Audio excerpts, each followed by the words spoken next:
Don't miss the tea. Subscribe now. Oh my God, pour another glass. You are literally the only person I can even think about saying this to.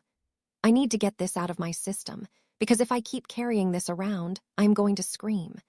We need to talk about the absolute scam that is my life. My childhood was not a childhood. It was a boot camp for misery. I was abused my entire childhood. I am talking about the kind of relentless, grinding abuse that rewires your brain before you even know how to tie your shoes.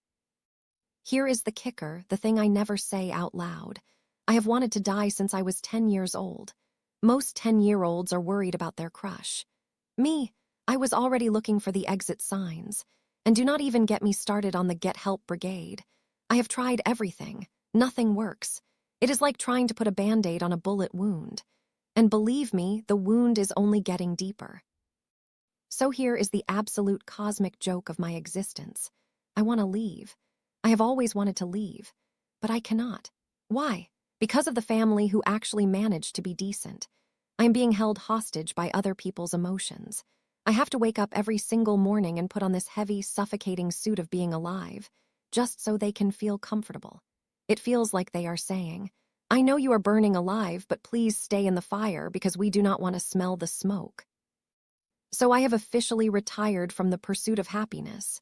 It is a myth, but I have also given up on ending it myself. The guilt is a cage I cannot break. So what is the plan? The plan is to simply let the stress eat me alive from the inside out. I am just waiting for my own body to finally give up on me. Because that is the loophole, is not it? If I were to end it myself, it is a tragedy and I am selfish. But if I die of a stress-related illness after years of agonizing suffering, oh, that is just nature. The isolation is the worst part.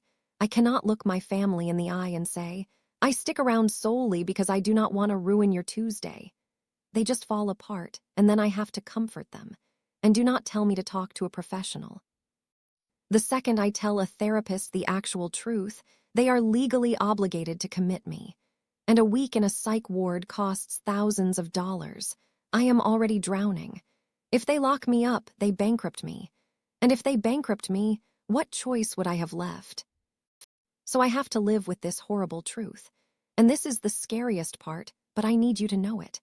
If I ever get committed, if some well-meaning doctor decides to save me by locking me up and burying me in debt, that will be the end. Not because of some grand, vengeful plan, but because that help would be the final betrayal. It would be the thing that snuffs out the last flicker of hope I have. They would be signing my death warrant under the guise of saving my life. I am just a person who has been backed into a corner my entire life. It started with my mom, and when she left, the world just stepped in and took over. They will not let me escape, they will not let me heal, and they will not let me die. I am just stuck here, serving a life sentence in a prison built by the very people who claim to love me. Now, pass the bottle.